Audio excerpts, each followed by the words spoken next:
روٹی امیر شہر کے کتوں نے چھین لی، فاقہ غریب شہر کے بچوں میں بٹ گیا، چہرہ بتا رہا تھا کہ اسے مارا ہے بھوک نے، حاکم نے یہ لکھا کہ یہ کچھ کھا کے مر گیا۔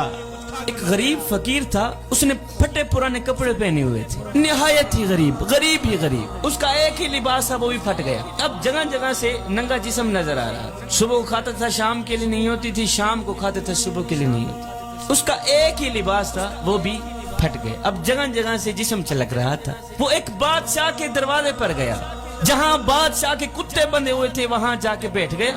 کہتا ہے بادشاہ مجھے بات تو بتا، کہا مثال کے طور پر اگر میں تیرے دروازے پر ابھی مر بھی جاؤں، بتا تو صحیح تو میرے ساتھ کیا سلوک کرے گا؟ بادشاہ نے کہا اگر تو میرے دروازے پر ابھی مر گیا تو میں یہی کچھ کروں گا، تجھے کفن دے کر دفن کر دوں گا۔ میں یہی کچھ کروں گا میاں، تجھے کفن دے کر دفن کر دوں گا، تجھے کفن دے کر دفن کر دوں گا۔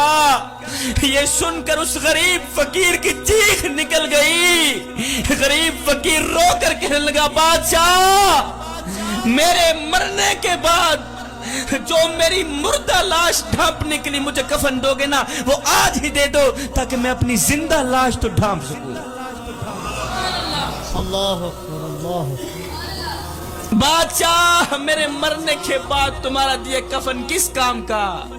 مجھے دینا ہے تو آج دو، آج مجھے کپڑوں کی اشد ضرورت ہے، خدا کے لیے آج میرے ننگا جسم ڈھانپ لو، مرنے کے بعد چاہے کفن نہ بھی دینا۔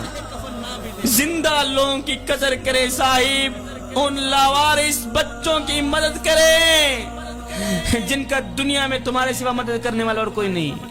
شادی کے موقع پر ہم نے جہیز اپنی ہی بیٹی کو دینا ہوتا کہ بلا ہم کیا کرتے ہیں، اس جہیز کو 4 پہیوں پہ بچھا دیتے ہیں۔ جب جہیز 4 پہیوں پہ بچھ جاتا ہے تو پھر ہم محلے میں آواز لگاتے ہیں بچیوں آؤ ہماری بچی کا جہیز دیکھیں۔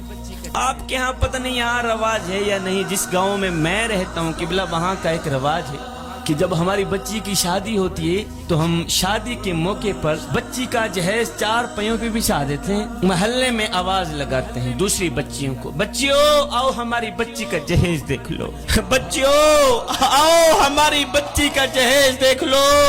میں نے کہا نادانو تم نے جہیز دیا تو اپنی بیٹی کو، لیکن یہ کسی کو بھی خیال نہ آیا کہ جو بچیاں تیری بچی کا جہیز دیکھنے آئی ہیں ان بچیوں میں سے لاوارث بچی بھی موجود ہے۔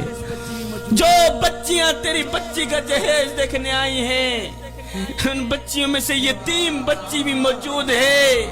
میاں ان بچیوں میں سے اس غریب بوڑھے باپ کی بچی بھی موجود ہے، جو غریب بوڑھا باپ اپنی بوڑھی کمر پہ بوریاں لاد لاد کے دن رات محنت مزدوری کر رہا ہے، صبح شام محنت مزدوری کر رہا ہے، نہ دن دیکھتا ہے نہ رات دیکھتا ہے۔ اگر کوئی پوچھ لے بابا جی اور تجھے نیند نہیں آتی تو آگے بابا رو کر کہتا ہے بیٹے چپ کر، میں نے اپنی بیٹی کے ہاتھ پیلے کرنے۔ لیکن وہ بدبخت باپ کیا کرے؟ کیا آج میرے معاشرے نے اس کی غریب بیٹی کو قبول ہی نہ کیا اس لیے کہ اس کے پاس تو جہیز ہی نہیں تھا؟ اس جہیز جیسی گندی لت نے میرے خوبصورت معاشرے کو گندا کر دیا۔ زمانہ جاہلیت میں کل تک جس عورت کی قیمت اشرفیوں سے لگتی تھی آج اس کی قیمت جہیز سے لگتی ہے۔ آئے زمانہ بدل گیا مگر انسان نہیں بدلا۔ پھر میں 1 بار نہیں 2 بار نہیں، شبیر قمر بخاری کروڑوں بار قربان نہ جائے اپنے کریم نبی کے اس فرمان پہ کہ میرے کریم نبی نے فرمایا صحابہ کسی غریب کے سامنے اپنی دولت کی نمائش نہ کرنا، اس سے غریب کا دل دکھے گا۔ فرمایا او میرے صحابہ خدا کے لیے کسی یتیم بچے کے سامنے اپنے بچے سے پیار نہ کرنا، اس سے یتیم بچے کا دل دکھے گا، اس کو مرا ہوا باپ یاد آئے گا۔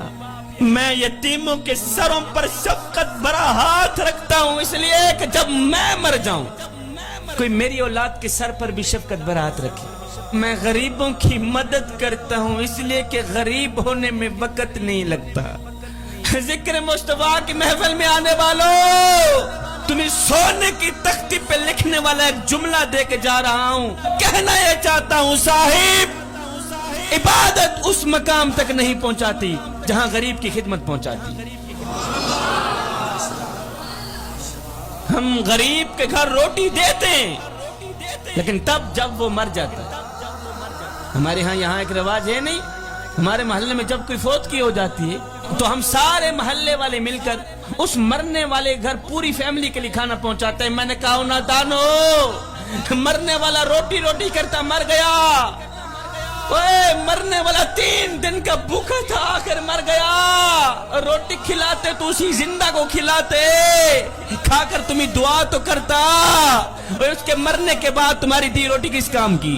میں نے پوچھا تم کون ہو؟ شیعہ ہو، وہابی ہو، دیوبندی ہو، سنی ہو، کون ہو بتاؤ تو صحیح. تو اس کی چیخ نکل گئی، رو کر کہنے لگا شاہ جی فی الحال نہ میں شیعہ ہوں، نہ میں سنی ہوں، نہ میں وہابی ہوں، فی الحال میں